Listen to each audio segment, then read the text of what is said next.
I'm Joe Truckey. Company is Cal-Fasteners. We're fastener distributors.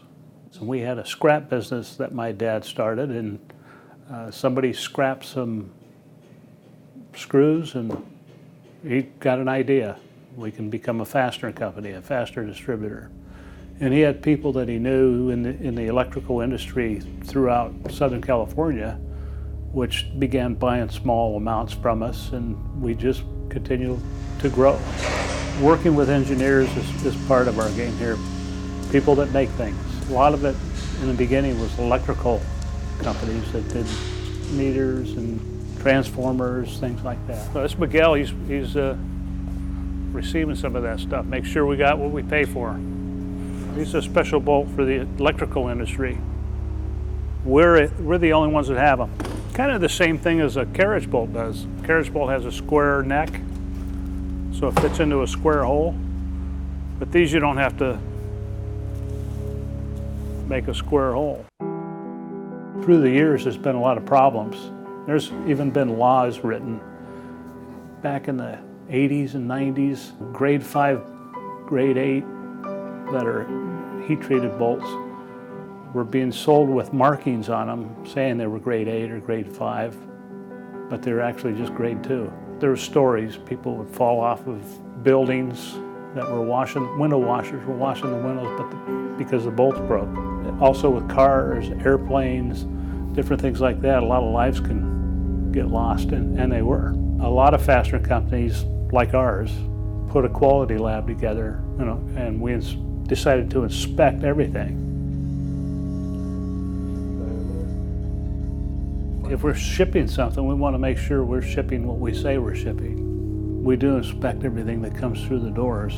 We have our own quality lab on the premises. Bob and I will go leave town sometimes for conventions, and someone would always call and say, "Hey, I got a problem on my computer." And now, since I have SACA, I would say call SACA Technologies, and they can figure it out. Yeah. It's a lot easier just to call them. I came into the office and our server had blown up or something, and I got on the phone with SACA. They might have called me and said, "Hey, your server's down."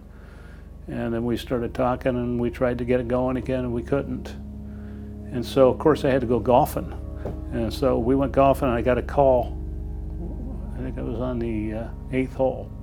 And they said, the quickest way to get it back up is to do it in the cloud.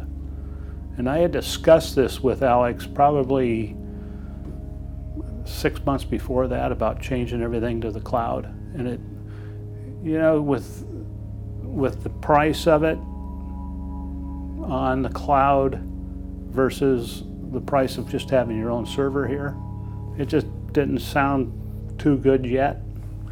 But I still looked to that. I thought that'd be the best thing for us in the future. And so at this time, we just said, let's do it on the cloud. It's the fastest way to get it up and running. We were on Christmas vacation, and so by the time people came back to work, we had a server and things were running. I wanted it. It's great to be at home, because a lot of times when you run a business, you're thinking, man, I forgot to take care of this. But I can walk over to my room, open up the laptop, and I'm at work. And I can take care of it, and I can go back. I don't have to worry about it anymore. I can do it on my phone. I could be in a hotel. I could be anywhere in the world and be at my desk. I don't have to back up anything. It's backed up.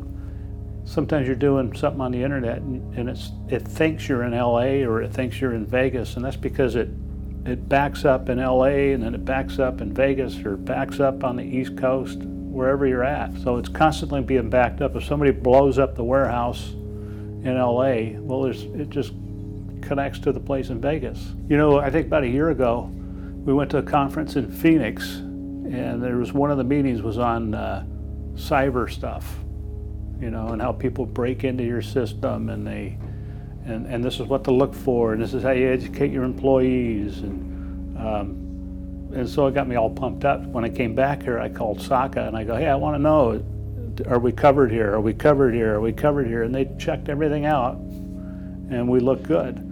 So I didn't just take SACA's word for it. I went to that other company that gave that speech or whatever, and gave them our information. And they, for a month, they tried to hit us with all kinds of things. Tried to fool employees to give up information and stuff like that. Nothing. They couldn't get through. They said we're pretty good setup here, pretty secure.